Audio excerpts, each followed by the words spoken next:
जय माता दी। आज आप पढ़ेंगे दुर्गा सप्तशती में से 11वां अध्याय।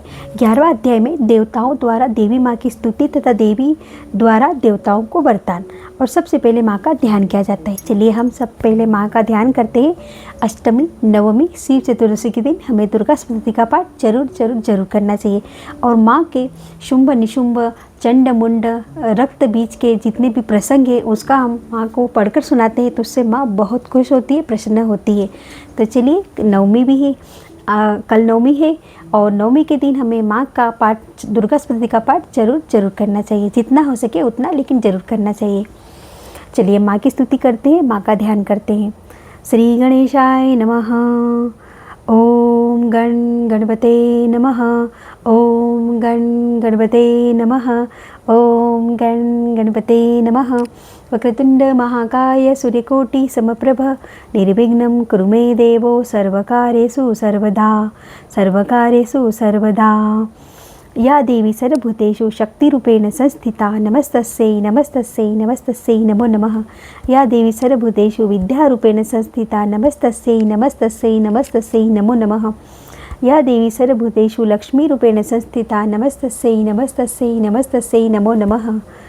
गुरुर्ब्रह्मा गुरुर्विष्णु गुरुर्देवो महेश्वराय गुरु साक्षात् परब्रह्म तस्मै श्री गुरुवे नमः। नमो देवे महादेवे शिवाय सततं नमः। नमः प्रकृते भद्राय नियताः प्रणताः स्मताम्। जय माता दी। सर्वमंगल मांगल्ये शिवे सर्वार्थ साधिके शरण्ये त्र्यंबके गौरी नारायणी नमस्तुते। अब हम हमारा पाठ आरंभ करते हैं। सबसे पहले माँ का ध्यान करते हैं। मैं भुवनेश्वरी देवी का ध्यान करता हूँ। उनके श्री अंगों की आभा प्रभात काल के सूर्य के समान है और मस्तक पर चंद्रमा का मुकुट है। वे उभरे हुए स्तनों और 3 नेत्रों से युक्त है। उनके मुख पर मुस्कान की छटा छाई रहती है और हाथों में वरद, अंकुश, पास एवं अभय मुद्रा शोभा पाते हैं।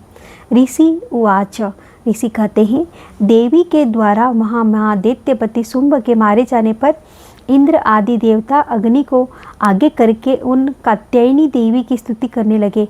उस समय अभिष्ट की प्राप्ति होने से उनके मुख कमल दमक उठे थे और उनकी प्रकाश से दिशाएं भी जगमगा उठी थी। जय माता दी। देवता बोले, शरणागत की पीड़ा दूर करने वाली देवी हम पर प्रसन्न हो। संपूर्ण जगत की माता प्रसन्न हो।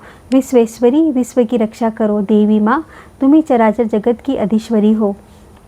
तुम इस जगत का एकमात्र आधार हो, क्योंकि पृथ्वी रूप में तुम्हारी ही स्थिति है।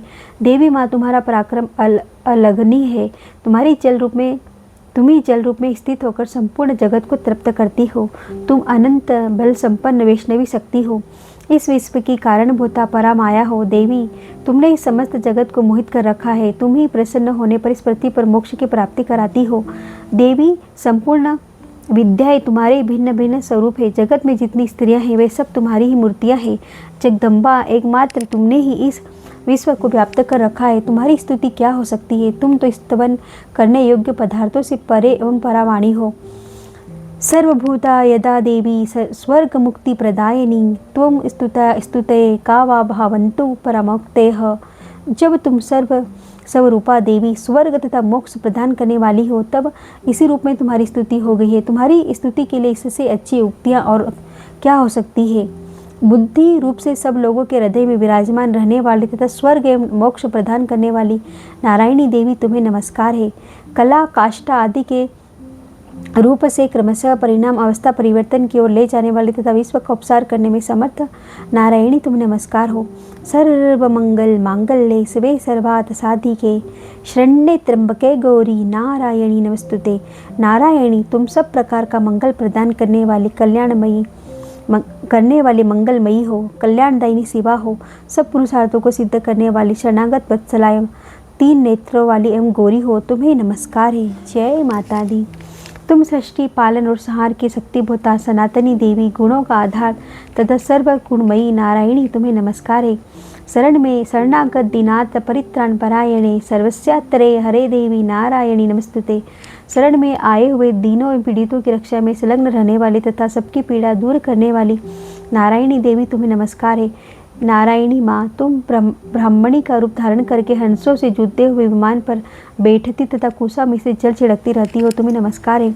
माहेश्वरी से त्रिशूल, चंद्रमा एवं सर्प को धारण करने वाली तथा महान वृषभ की पीठ पर बैठने वाली नारायणी देवी, तुम्हें नमस्कार है। मोरों और मुर्गों से घिरे रहने वाली तथा महाशक्ति धारण करने वाली कौमारी रूप धारिणी निष्पापे नारायणी, तुम्हें नमस्कार है। शंख, चक्र, गदा और सार्ग धनुष उत्तम आयुधों को धारण करने वाली वैष्णवी शक्ति रूपा नारायणी, तुम्हें प्रसन्न हो, तुम्हें नमस्कार है। हाथों में भयानक महाचक्र लिए और दाढ़ों पर धरती को उठाए वाराही रूप धारिणी कल्याणमयी नारायणी, तुम्हें नमस्कार है। भयंकर नरसिंह से दैत्यों के वध के लिए उद्योग करने वाले तथा त्रिभुवन की रक्षा में संलग्न रहने वाली नारायणी, तुम्हें नमस्कार हो। मस्तक पर किरीट और हाथ में वज्र महावज्र धारण करने वाली, सहस्त्र नेत्रों के कारण उद्दीप्त दिखाई देने वाली और वृत्तासुर के प्राणों का अपहरण करने वाली इंद्र शक्ति रूपा नारायणी देवी, तुम्हें नमस्कार है। शिवदूती रूप से दैत्यों की महती सेना का सार करने वाले, भयंकर रूप धारण तथा विकट गर्जना करने वाली नारायणी, तुम्हें नमस्कार है। दाढ़ों के कारण विकराल मुख वाली, मुंडमाला से विभूषित मुंड मर्दिनी चामुंडा रूपा नारायणी, तुम्हें नमस्कार है। लक्ष्मी, लज्जा, महाविद्या, श्रद्धा, पुष्टि, स्वधा, ध्रुवा, महारात्रि तथा महाअविद्या रूपा नारायणी, तुम्हें नमस्कार है। मेधा, सरस्वती, वराश्रेष्ठा, भूति, ऐश्वर्य रूपा भाभ्रवी, भूरे रंग की अथवा पार्वती, तामसी, महाकाली, नियता, संयम परायण तथा ईसा सबके अधीश्वर रूपिणी नारायणी, तुम्हें नमस्कार है। सर्वस्व रूपा सर्वे सर्वशक्ति समन्विते भय स्त्राही नो देवी दुर्गे देवी नमस्तुते। सर्वस्व रूपा सर्वेश्वरी तथा सब प्रकार की शक्तियों संपन्न दिव्य रूपा देवी, तुम भयों से हमारी रक्षा करो, तुम्हें नमस्कार है। हे कात्यायनी, यह तीनों लोचनों से विभूषित तुम्हारा सौम्य मुख सब प्रकार के भयों से हमारी रक्षा करे, तुम्हें नमस्कार है। हे भद्रकाली, ज्वालाओं के कारण विकराल प्रतीत होने वाले अत्यंत भयंकर और समस्त असुरों का संहार करने वाला तुम्हारा त्रिशूल भय से हमें बचाए, तुम्हें नमस्कार है। देवी माँ, जो अपनी ध्वनि से संपूर्ण जगत को व्याप्त करके दैत्यों के तेज नष्ट किए देता है, वह तुम्हारा घंटा हम लोगों को पापों से उसी प्रकार रक्षा करे जैसे माता अपने पुत्रों को बुरे कर्मों से रक्षा करती है। हे माँ चंडिके, तुम्हारे हाथों में सुशोभित खड्ग जो असुरों के रक्त और चर्बी से चर्चित है, हमारा मंगल करे, हम तुम्हें नमस्कार करते हैं। रोगान चिजान पहंसी तुष्टा रुष्टा तू कामाना सकलाना भीष्टान तुम आश्रितानम न विपन्ना राणम तुम आश्रिता हश्रया ताम प्रायंती। हे देवी माँ, तुम प्रसन्न होने पर सब रोगों का नष्ट कर देती हो और कुपित होने पर मनोवांछित सभी कामनाओं को नाश कर देती हो। जो लोग तुम्हारी शरण में जा चुके हैं उन पर विपत्ति तो आती ही नहीं। तुम्हारी शरण में गए हुए मनुष्य दूसरों को शरण देने वाले हो जाते हैं। हे माँ अंबिके, तुमने अपने रूप को अनेक भागों में विभक्त करके नाना प्रकार के रूपों से जो इस समय इन धर्मद्रोही महादित्यों का संहार किया है, वह सब दूसरी कौन कर सकती है। विद्याओं में ज्ञान को प्रकाशित करने वाली, शास्त्रों में तथा आदि वाक्यों वेदों में तुम्हारे सिवा और किसका वर्णन है, तथा तुमको छोड़कर दूसरी ऐसी कौन ऐसी शक्ति है जो इस विश्व को अज्ञान में घोर अज्ञानकार से परिपूर्ण ममता रूपी गड़े में निरंतर भटका रही हो। जहाँ राक्षस, जहाँ भयंकर विष वाले सर्प, जहाँ शत्रु, जहाँ लुटेरों की सेना और जहाँ दवानाल हो, वहाँ तथा समुद्र के बीच में भी साथ रहकर तुम विश्व की रक्षा करती हो। हे विश्वेश्वरी, तुम विश्व का पालन करती हो, विश्व रूपा हो, इसीलिए संपूर्ण विश्व को धारण करती हो। तुम भगवान विश्वनाथ की वंदनिया हो। जो लोग भक्तिपूर्वक तुम्हारे सामने मस्तक झुकाते हैं वे संपूर्ण विश्व को आश्रय देने वाले होते हैं। हे माँ देवी, प्रसन्न हो। जो इस समय असुरों का वध करके तुमने शीघ्र ही हमारी रक्षा की है, उसी प्रकार सदा हम शत्रुओं के भय से बचाओ। संपूर्ण जगत का पाप नष्ट कर दो। उत्पात एवं पापों के फलस्वरूप प्राप्त होने वाली महामारी आदि बड़े बड़े उपद्रव्यों को शीघ्र दूर करो। विश्व की पीड़ा दूर होने वाली देवी, हम तुम्हारे चरणों पर पड़े हुए हैं, हम पर प्रसन्न हो। हे त्रिलोक निवासियों की पूजनीय परमेश्वरी, सब लोगों को वरदान दो। देवी माँ ने कहा, देवताओं में वर देने को तैयार हो। तुम्हारे मन में जिसकी इच्छा हो वह वर मांग लो। संसार के लिए उस उपकार वर को मैं अवश्य दूंगी। सर्व बाधा प्रशमनम त्रिलोकस्याखिलेश्वरी एवमेव त्वया कार्यमस्मदेरी विनाशनम। देवता बोले, सर्वेश्वरी माँ, तुम इसी प्रकार तीनों लोगों के समस्त बाधाओं को शांत करो और हमारे शत्रुओं का नाश करती रहो। देवी माँ बोली, देवताओं, वेवसवत मनवंतर के 28वें युग में शुंभ और निशुंभ नामक 2 अन्य महादैत्य उत्पन्न होंगे। तब मैं नंद गोप के घर में उनकी पत्नी यशोदा के गर्भ से अवतीर्ण हो विंध्याचल में जाकर रहूंगी और उक्त दोनों असुरों का नाश करूंगी। फिर अत्यंत भयंकर रूप से वृत्ति पर अवतार ले मैं विप्रचित नाम वाले दानवों का वध करूंगी। उन भयंकर महादित्यों का भक्षण करते समय मेरे दांत अनार के फूल की तरह लाल हो जाएंगे। तब मैं स्वर्ग और मृत्युलोक में मनुष्य सदा मेरी स्तुति करते हुए मुझे रक्त दंतिका कहेंगे।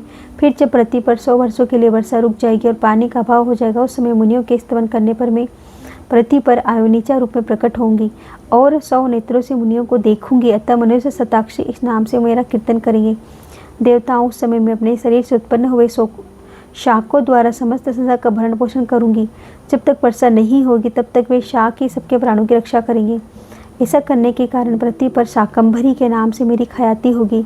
उसी अवतार में मैं दुर्गम नामक महादैत्य का वध भी करूंगी। इससे मेरा नाम दुर्गा देवी के रूप से प्रसिद्ध होगा।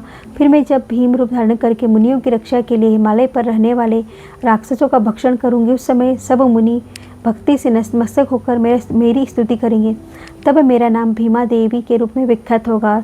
जब अरुण नामक दैत्य तीनों लोकों में भारी उपद्रव मचाएगा, तब मैं तीनों लोकों का हित करने के लिए 6 पैरों वाले असंख्य भ्रमरों का रूप धारण करके उस महादैत्य का वध करूंगी। उस समय सब लोग भ्रामरी के नाम से चारों ओर मेरी स्तुति करेंगे। इस प्रकार जब जब संसार में दानवी बाधा उपस्थित होगी, तब तब अवतार लेकर मैं शत्रुओं का संहार करूंगी। इस प्रकार श्री मार्कंडेय पुराण सार्वजनिक मनवंतर की कथा के अंतर्गत देवी महात्म्य में देवी स्तुति नामक 11वां अध्याय पूरा हुआ। 11वां अध्याय संपूर्णम। ओम तत्सत। सर्वमंगल मांगल्ये शिवे सर्वार्थ साधिके शरण्ये त्र्यंबके गौरी नारायणी नमस्तुते।